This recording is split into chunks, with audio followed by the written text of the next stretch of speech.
Programme में एक बार फिर खुश आमदीद। बात हो रही थी मौजूदा सियासी सूरत हाल, आम इंतखाबात की तैयारियाँ और साथ ही साथ जब हम पाकिस्तान पीपल्स पार्टी की बात कर रहे हैं तो बिलावल भुट्टो जरदारी साहब कह रहे हैं कि जी 18वीं तरमीम के हवाले से वजारतें ख़त्म होनी चाहिए। 17 वफाकी वजारतें जो उन्होंने उसमें मेंशन किया और साथ ही साथ वो शिकवा भी करते आ रहे थे कि उस तरह का हमें लेवल प्लेइंग फील्ड नहीं मिल रही। दूसरी तरफ पाकिस्तान पीपल्स पार्टी ने और ख़ास तौर पे चूँकि 2018 में बिलावल भुट्टो जरदारी साहब ने इलेक्शन लड़ा था, लियारी का जो और मैदान है वो खाली छोड़ दिया। न सिर्फ लियारी बल्कि कराची में किसी भी जगह से पाकिस्तान पीपल्स पार्टी के चेयरमैन इंतखाबात में हिस्सा नहीं ले रहे। अब देखना ये है कि माहौल क्या बनेगा और सियासी तौर पे अब तमाम ही पॉलिटिकल पार्टीज़ जो हैं वो इस चीज़ पे तो मुत्तफिक हैं कि किसी की भी 172 यानी मैजिक नंबर जो है कौमी असम्बली में वो हासिल करना मुमकिन नहीं रहा। अब तमाम स्टेक होल्डर्स मिलकर छोटी छोटी इंतखाबी इत्तेहाद भी बना रहे हैं और तब जाके जो बाज़ाहिर लग रहा है, अब तक का जो डेटा सामने आ रहा है उससे तो यही लग रहा है कि कौमी हुकूमत ही बनेगी। तमाम पॉलिटिकल स्टेक होल्डर्स मिलकर ही हुकूमत बनाएंगे। अपोजिशन हमें नज़र नहीं आएगी। ज़्यादातर जो पार्टीज़ हैं, जिस तरह PDM हुकूमत में थी, तो इस तर्ज की ही कोई हुकूमत बनेगी। ऐसा क्यों हो रहा है? क्यों पॉलिटिकली इतना डिवाइड है और वन साइडेड विक्ट्री किसी पॉलिटिकल पार्टी को मिलती हुई नज़र नहीं आ रही? इस पे बात करेंगे। हमें ज्वाइन किया है जनाब आसिफ बाजवा साहब ने, सीनियर सियासतदान हैं, सीनियर रहनुमा है मुस्लिम लीग नून के। बाजवा साहब खुश आमदीद कहते हैं आपको प्रोग्राम में। जी बहुत शुक्रिया sir, thank you very much for calling. Bajwa साहब पहले तो ये बताइए कि आपने कागजात नामजदगी जमा करा दिए या क्या है, कहाँ से इलेक्शन लड़ रहे हैं, और दूसरा साथ ही साथ माहौल कैसा है पंजाब में सियासी तौर पे और मुस्लिम लीग नून की क्या तैयारियाँ हैं? बिस्मिल्लाहिर्रहमानिर्रहीम, आपका बहुत शुक्रिया, आपने मुझे वक्त दिया। गुजारिश ये है कि मैं NA 73 डिस्ट्रिक्ट सियालकोट तहसील डस्का से कैंडिडेट हूँ जी। तो अभी हमारी जो टिकट्स हैं उसका फाइनल फैसला नहीं हुआ, क्योंकि अभी जो लास्ट डेट है, जो नॉमिनेशन पेपर के बाद स्क्रूटनी के बाद जो आखिरी तारीख है उसकी इंतखाबी निशान अलाट करने की, वो 13 जनवरी है। तो इंशाल्लाह डस्का में बहुत अच्छा माहौल है। डस्का जो है ये इंशाल्लाह मियां नवाज शरीफ साहब का जो वोट बैंक है वो सब जमातों से ज्यादा है और इंशाल्लाह न सिर्फ डस्का से बल्कि पूरे पंजाब से पाकिस्तान मुस्लिम लीग नून इंशाल्लाह क्लीन स्वीप करने जा रही है। और जो लोग ये कहते थे कि जी कुछ जमातें इलेक्शन नहीं करवाना चाहती, डिले करना चाहती हैं, और वो कहते थे कि हमें तो लेवल प्लेइंग फील्ड नहीं मिल रही, आज जो उनकी स्टेटमेंट्स हैं वो ये कहते हैं कि जब से उनके पास बलूचिस्तान में लोगों ने उनकी पार्टी को ज्वाइन किया तो आज उनका जो स्टाइल था सियासत का या जो इलेक्शन कैंपेन का जो उनका नारा था वो चेंज हो गया है। तो मैं ये समझता हूँ ये सबके लिए लेवल प्लेइंग फील्ड होना चाहिए ताकि अवाम के जो वोट है वो फैसला करें कि अवाम किसको हक हुक्मरानी जो है वो सौंपना चाहते हैं। तो अवाम बड़ा जोशो जज्बा पाया जाता है। बिलखुसूस पाकिस्तान मुस्लिम लीग नून का जो वोटर है, जो वर्कर है, वो 21 अक्टूबर के बाद फुली मोबिलाइज है और बड़ी बेताबी के साथ हम लोग जो है वो 8 फरवरी का इंतजार कर रहे हैं। इंशाल्लाह आपको पता चलेगा कि मुस्लिम लीग नून जो है उसको ही इंशाल्लाह के हुक्मरानी अवाम तफवीज करेंगे। ठीक। आसिफ बाजवा साहब, डस्का का आपने जिक्र किया, डस्का में माजी में बड़ी धुंध पड़ती रही, तो इस दफ़ा तो डस्का समेत पूरे पंजाब में कोई धुंध के तो इम्कानात नहीं है। देखिए ये बात आपकी दुरुस्त है कि जब बाई इलेक्शन हुआ और NA 75 का इलेक्शन हुआ तो वाकई वो 3 दिन तक जो डब्बे थे, जो बैलेट बॉक्स थे, 3 दिन तक वहां से ना मिले और उन्होंने एक ये प्ली ली कि जी धुंध की वजह से हम नहीं आ सके थे। तो मैं ये समझता हूं कि आज पाकिस्तान मुस्लिम लीग नून समेत तमाम पॉलिटिकल पार्टीज जो हैं उनका जो ख्वाहिश है, उनकी जो कोशिश है वो यही है कि सब लोगों को लेवल प्लेइंग फील्ड मिले और जो गैर जानिबदार और आज़ादाना और मुनसिफाना इलेक्शन होने चाहिए, ताकि पाकिस्तान में जो जमहूरियत का एक पौधा लगाया हुआ है वो परवान चढ़ सके और वोट को इज्जत दो का नारा पनप सके और अवाम को ये इदराक होना चाहिए, उनको ये यकीन दानी कराई जानी चाहिए कि आप जहां पे वोट देंगे वहीं उसी डब्बे में से वोट निकले। ठीक है। दूसरी तरफ किस तरह देखते हैं, आसिफ अली जरदारी साहब कह रहे हैं कि गेम चेंज होगा और आपने देखा भी जिस तरह आप इशारा भी कर रहे थे, तो कोई सेटअप है मुस्लिम लीग नॉन, पहले तो हम वो खुद कह रहे थे कि आप लाडले प्लस हो गए हैं, अब शायद वो लाडले बनने जा रहे हैं। देखिए, मैं ये समझता हूं कि पाकिस्तान मुस्लिम लीग नून की जो सूरत हाल है वो 21 अक्टूबर के बाद तब्दील हो चुकी है जी, और जो ये तासर देना चाहते हैं कि मियां नवाज शरीफ साहब लाडले हैं या लाडले प्लस हैं, तो यकीनी तौर पे मियां नवाज शरीफ साहब लाडले हैं और मियां नवाज शरीफ साहब लाडले प्लस हैं, लेकिन किसके? वो लाडले हैं अवाम के, वो लाडले प्लस हैं इस पाकिस्तान की कौम के बच्चों के, जिन लोगों ने 21 अक्टूबर को यह साबित किया कि वो मियां नवाज शरीफ अवाम का लाडला है। और जब इंशाअल्लाह 8 फरवरी को इलेक्शन होगा तो साबित होगा कि मियां नवाज शरीफ अवाम के लाडले प्लस है, क्योंकि वो सिंपल मेजॉरिटी के साथ इंशाअल्लाह लीड करेंगे। और जो उन्होंने कहा था कि हम सब लोगों को साथ लेकर के चलना चाहते हैं, सिंध में भी आज पाकिस्तान मुस्लिम लीग नून और MKM के साथ, मुत्तहिदा कौमी मूवमेंट के साथ जो हमारे मुज़ाकरात हैं वो चल रहे हैं। और इसी वजह से जनाब बिलावल भुट्टो जरदारी साहब जो है वो हमें क्रिटिसाइज कर रहे हैं, लेकिन ना हम वर्कर और ना ही हमारी क़यादत जो है उनको कोई जवाब दे रही है। सख्त जवाब हम नहीं देना चाहते और ना हम दे रहे हैं, क्योंकि जो मिसाक़े जमहूरियत है उसके तहत हम एक दूसरे की टांगे हमें नहीं खींचनी चाहिए, हमें अपनी डिलीवरेंस पे बात करनी चाहिए।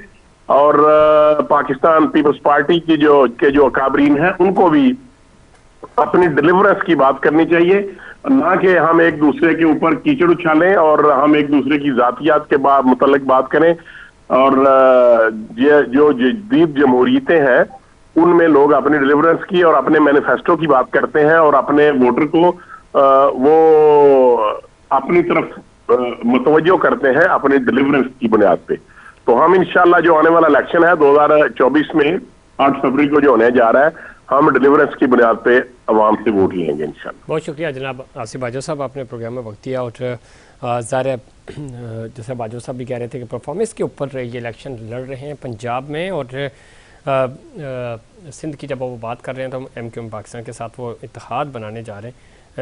इस इत्तेहाद का कितना फ़ायदा होगा ख़ुद मुस्लिम लीग नून को और MKM को, प्रोग्राम में आगे चल के इसके ऊपर भी बात होगी। और MKM पाकिस्तान क्या हिकमत अमली बना रही है और वो इलेक्शंस कराची के जो इलेक्शंस हैं उनको कैसे मैनेज करेगी। 2018 में MKM पाकिस्तान का शिकवा रहा कि उनका मैंडेट चोरी हुआ, अब देखना यह है कि कराची के अवाम क्या फ़ैसला करते हैं। इस हवाले से MKM अपनी कोशिशें जारी रखे हुए है और वो इस दफ़ा बड़ा सरप्राइज़ देने के लिए तैयार हैं। चूँकि इससे पहले हमने देखा कि जितनी भी MKM की जो लीडरशिप थी डिवाइड थी, 2-3 ग्रुप थे, अब वो सारे एक हो चुके हैं। तो दोबारा से एक नई एनर्जी और नई पावर के साथ मैदान में इस दफ़ा MKM ने आने का फ़ैसला किया। ये कितना कारगर साबित होगा इस पर मज़ीद बात करेंगे। हमें ज्वाइन किया है मोहतरमा खुशबख्त शुजा साहिबा ने, सीनियर रहनुमा है MKM पाकिस्तान की। खुशबख्त शुजा साहिबा, खुश आमदीद कहते हैं आपको प्रोग्राम में। जी शुक्रिया बहुत। किस तरह देखती हैं, एक तो सियासी तौर पे हमने देखा कि ओवरऑल उस तरह मोमेंटम नहीं बना, एक मुहिम जिस तरह चलती थी और पाकिस्तान भर में इलेक्शन को एक सियासी ईद के तौर पे देखा जाता है। MKM पाकिस्तान ने अपने तौर पे तो कर रही है जलसे, और कल भी बड़ी ज़बरदस्त आपका पावर शो था। क्या देख रही हैं कराची में, चूँकि 2018 के इंतखाबात की जब हम बात करते हैं आप महदूद हो गए थे, और आपका मैंडेट आप क्लेम कर रहे थे कि चोरी हुआ, पाकिस्तान तहरीक इंसाफ को दिया गया, आप खुद भी डिवाइड थे 2-3 ग्रुपों में। इस दफ़ा क्या जी हिकमत अमली बनाई जा रही है? क्या हमें 2013 वाली MQM नज़र आएगी जो 50 से ऊपर ले गई थी अपनी सूबाई नशिस्तें सिंध में? इस तरह का कोई बड़ा सरप्राइज़ देने के मूड में हैं आप? देखिए, सरप्राइज तो नहीं होगा ये तो एक हकीकत है कि कराची में MQM की अपनी एक सियासी अहमियत है और उससे कोई इनकार नहीं कर सकता। यकीनन आपने सही कहा कि कुछ हमारे दरमियान जो इख्तिलाफात थे उनकी वजह से हमने बड़ा दुख उठाया, और ये किसी फैमिली में भी अगर इख्तिलाफात हो जाएं, दो भाई भी अगर किसी बिजनेस में या किसी काम में या किसी मकसद में एक साथ हो, अलहदा हो जाएं, तो उनके घर टूट जाते हैं।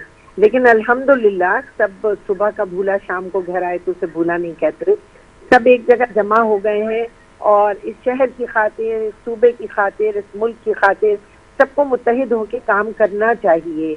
अपनी अपनी 1.5 इंच की मस्जिद बना के तो सब नुकसान में थे, अब वो सब मुत्तहिद हैं और मुझे यकीन है और मैं समझती हूँ कि बात नबिश्ते दीवार है कि इस इलेक्शन में कराची वाले जो हैं वो इंतजार में है MQM के, और MQM अपनी तमाम सीटें वापस ले लेंगी। ठीक है, और इस हवाले से आपकी जो हिकमत अमली है, आप कह रही है अपनी सीटें वापस ले लेंगे, आप के मुकाबले में पाकिस्तान पीपल्स पार्टी इस दफ़ा कम बैक कर रही है। हमने देखा कि आहिस्ता आहिस्ता उनके नंबर्स बेहतर हुए हैं कराची शहर में, कराची डिवीज़न में। जिस तरह आपने ख़ुद फरमाया है इसमें कोई शक नहीं है MQM में हकीकत थी और हकीकत है, लेकिन जो नंबर्स आज बता रहे हैं उसमें ज़रा आपकी पोजीशन डाउन है। उसके क्या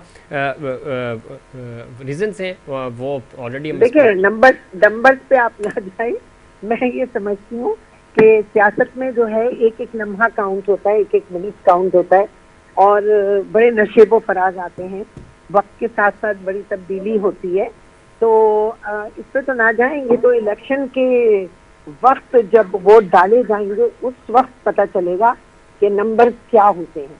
तो नंबर्स के लिए तो मैं नहीं कह सकती कि आप इस वक्त कौन से नंबर्स की बात कर रहे हैं। मैं ये कह रहा हूँ कि जो हमारे पास माजी वो तो ज़ाहिर है 2024 में 8 फरवरी 2024 को पता चलेगा, माजी के नंबर्स डिफरेंट है। मैं वो कह रहा हूँ रीजंस उसकी बहुत सारी हैं, उस पर बात हो चुकी है।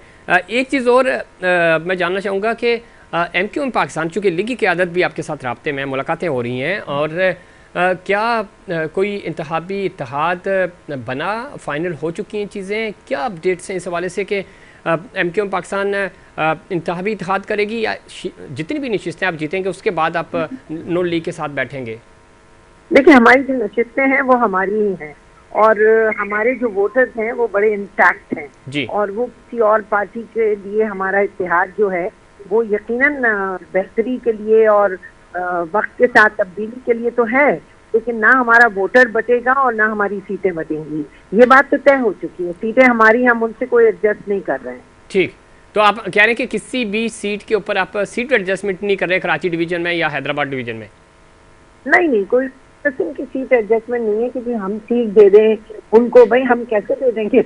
अब वो तो हमारी सीटें हैं, हमारा वोटर है, हमें वोट डाल रहा है, तो हम उनके साथ, वोटर्स के साथ तो नाइंसाफी नहीं कर सकते। नहीं, इस बिल्कुल ठीक कह रही हैं आप, लेकिन अब जो चीज़ें टेबल पर डिस्कस हो रही थी कि 2013 के इंतखाबात में जहाँ जहाँ आपका कैंडिडेट नंबर 1 पोजीशन पे था या सेकंड पोजीशन पे भी था, वहाँ पे आपको सपोर्ट मिलेगी, नून लीग आपका साथ देगी, और जहाँ 2-4 सीटों पे नून लीग बेहतर पोजीशन में थी वहाँ आप उनको सपोर्ट करेंगे। तो क्या इस तरह का कोई फ्रेमवर्क बना? भाई जहाँ जहाँ नून लीग के कोई वोटर्स थे वो नून लीग को वोट डालेंगे, और उसमें हमारी सपोर्ट उनको इसी तरह हो सकती है ना कि वहाँ कोई इख्तिलाफ राय ना हो।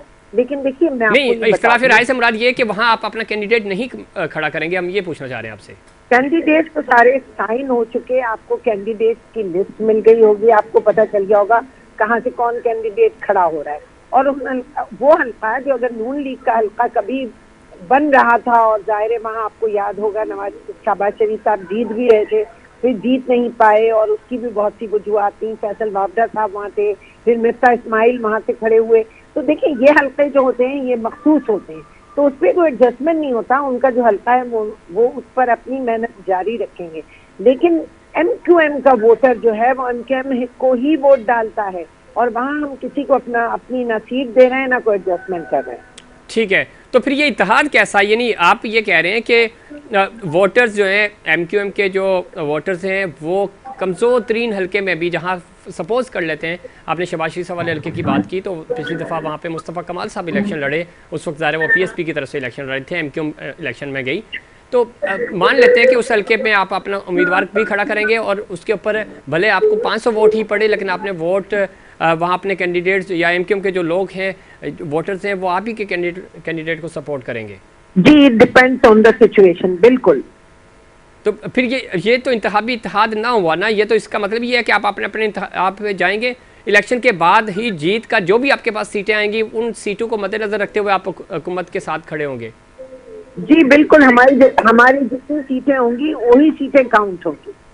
ठीक है, और दूसरा क्या पाकिस्तान पीपल्स पार्टी के साथ भी कोई बातचीत बन सकती है आगे चलकर, चूँकि हमने देखा कि पहली दफ़ा ऐसा हो रहा है खुशबख्श शुदा साहबा कि लियारी से पाकिस्तान पीपल्स पार्टी के चेयरमैन बिलावल भुट्टो ज़रदारी हिस्सा नहीं ले रहे। माजी में जुल्फ़िकार अली भुट्टो, मोहतरमा बेनज़ीर भुट्टो शहीद, आसिफ अली ज़रदारी साहब खुद लियारी में से इलेक्शंस लड़ते रहे हैं। एक सिंबॉलिकली हमेशा से उन्होंने यहाँ से अपने पास ये निश्चित रखी, बाद में ज़ाहिर वो जीतने के बाद वो उसको खाली करते थे, फिर ज़िमनी इंतखाबात होते थे। तो ये इसको MQM ये समझ रही है कि शायद कराची से अब पाकिस्तान पीपल्स पार्टी अपने फुटप्रिंट जो है वो आहिस्ता आहिस्ता खो रही है। दूसरी तरफ वो क्लेम भी कर रहे हैं कि कराची डिवीज़न इस दफ़ा हमारे पास होगा। अच्छा, आपने अभी दो बातें कर दी। अभी तो आपने कहा कि उनके नंबर बता रहे हैं कि वो कराची में बहुत वोट ले जाएंगे। अभी आप खुद ही कह रहे हैं कि वो अपने कैंडिडेट ही नहीं खड़ा कर रहे हैं कहीं। नहीं, मैं ये कह रहा हूँ कि टॉप लीडरशिप ने कैंडिडेट तो खड़ा कर रहे हैं, टॉप बिल्कुल सही कह रहे हैं। लीडरशिप जो है आपको कहीं नजर नहीं आ रही है, और यही चीज जो है ये वीक पॉइंट है पीपल्स पार्टी का, कि उनकी लीडरशिप जो है वो कहीं आपको किसी जगह भी कराची में किसी अहम हल्के में नजर नहीं आएगी। देखिए, ये है एक मुकाबला, और इस मुकाबले में पता चल जाएगा कि कराची में अगर लेवल प्लेइंग फील्ड दे दी जाए और फ्री इलेक्शन हो और फेयर इलेक्शन हो तो वोट किसको डलता है और सीटें कौन निकाल के लेके जाता है। ये तो आपको पता है कि कराची का वोटर बहुत मजबूत है, वो अपनी ही पार्टी को वोट डालता है। इसमें कोई शक नहीं, लेकिन 2024 में क्या ऐसा होगा ये बड़ा सवाल है। और आपके ऊपर चूँकि एक आप हमेशा हुकूमत का हिस्सा तो रहे, अपने वादे, आप PTI का भी आपने साथ दिया, उन्होंने आपको सपोर्ट नहीं किया, आपके मुतालबात पूरे नहीं हो सके। आपने मुस्लिम लीग नून का साथ दिया, उन्होंने आपके मुतालबात पूरे नहीं किए। सूबे में आप पाकिस्तान पीपल्स पार्टी के साथ 15 सालों से इन आउट आपका लगा रहा, कभी इत्तेहादी रहे, कभी मुखालफत में बैठे। तो आप समझते हैं कि आपका जो वोटर है वो ये आपकी इन सारी परेशानियों को भी समझता है कि ज़ाहिर है आपने कोशिश की उनके लिए काम करने की, आपको काम आपके साथ वादे वफा नहीं हो सके, तो ये सब कुछ होने के बावजूद वो अगेन MQM पे ट्रस्ट करेगा। और माजी में जिस तरह लाखों वोट पड़े MQM को, इस तरह 2024 में भी पड़ेंगे, वोटर वापस पलट के आपके पास आएगा। जी इंशाल्लाह वक्त बताएगा। बहुत शुक्रिया मोहतरमा खुशबख्श शुदा साहब प्रोग्राम में वक्त देने के लिए। और MQM पाकिस्तान कोशिशें कर रही है कि कराची का वोटर ख़ास तौर पे चाहे वो कराची डिवीज़न हो, हैदराबाद हो, सक्खर हो, ये वो एरियाज़ हैं जहाँ से MQM पाकिस्तान हमेशा बड़े ज़बरदस्त नंबर्स लेकर आती थी। लेकिन पिछले इलेक्शंस में बिल्कुल सूरत हाल मुख्तलिफ थी। बानिए MQM की अलहदगी के बाद से MQM पाकिस्तान मुश्किलात का शिकार रही। 2013 का इलेक्शंस जिसमें रिकॉर्ड MQM पाकिस्तान के पास नशिस्तें आई थी, उसके बाद हमने देखा कि MQM वापस उस पोजीशन पे नहीं जा सकी, चूँकि पार्टी डिवाइड हुई। डिवाइड होने के बाद वो मोमेंटम MQM हासिल नहीं कर सकी कायद के बगैर। उसके बाद 2018 के इंतखाबात में सुकड़ गई, 7 सीटों तक महदूद हुई। अब देखना ये है कि क्या इस इंतखाबात में तमाम धड़े मुत्तफिक हो चुके हैं, मुत्तहिद हो चुके हैं, तो क्या कोई बड़ा सरप्राइज़ दे पाएंगे और वोटर को सेटिस्फाई कर सकेंगे। जो ज़मीनी हक़ाइक़ हैं वो बिल्कुल डिफरेंट हैं, इतना आसान नहीं होगा। लेकिन क्या कराची का वोटर पाकिस्तान तहरीक इंसाफ PPP को पीछे छोड़कर MQM को अपनी तरजीह बुनियादों पे शामिल करेगा, ये आने वाला वक्त बताएगा। इस वक्त तक के जो सर्वे रिपोर्ट्स हैं वो बड़े बिल्कुल डिफरेंट हैं। मोमेंटम शिफ्ट होगा, कहाँ जाएगा अभी तक खामोशी है इस शहर में और उस तरह पॉलिटिकल एक्टिविटीज़ भी नहीं हो रही। नाज़रीन, ये था हमारा आज का प्रोग्राम। उम्मीद करता हूँ दीगर प्रोग्राम्स की तरह आज का प्रोग्राम भी आपको पसंद आएगा। मुझे और इनसाइड पाकिस्तान की पूरी टीम को दीजिए इजाज़त। अल्लाह निगहबान।